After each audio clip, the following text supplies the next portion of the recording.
In my last video, I stated there were a few Chinese EV companies that would disappear soon. I knew it was only a matter of time before HiPhi would, at the very least, suspend manufacturing for a period of time. Before the Spring Festival, Chinese New Year, there were rumors which were claimed as false by the company, and the timing makes sense. The Spring Festival Chinese New Year is the American Thanksgiving, Christmas, New Year, throwing a couple birthdays, a wedding, and fireworks all day, every day, for a week.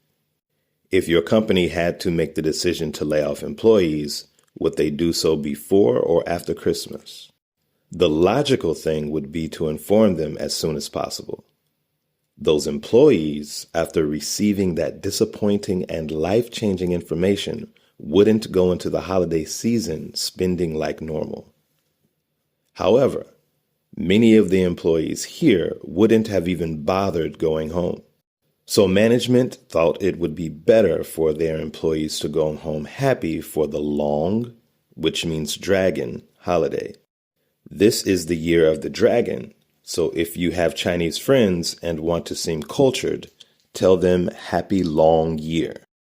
HiPhi makes amazing EVs, and I had a great experience test driving the Y, Z, and GT.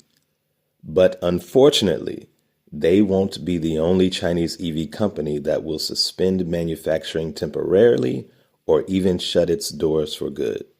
There are still a few more Chinese EVs I've test driven that I've never seen on the road. There's a growing distrust for EVs here, and I still feel companies like Xiaopeng and NIO will start producing PHEVs in the near future. My search still continues for which Chinese car we'll buy in July. Thanks for watching, and see you next week.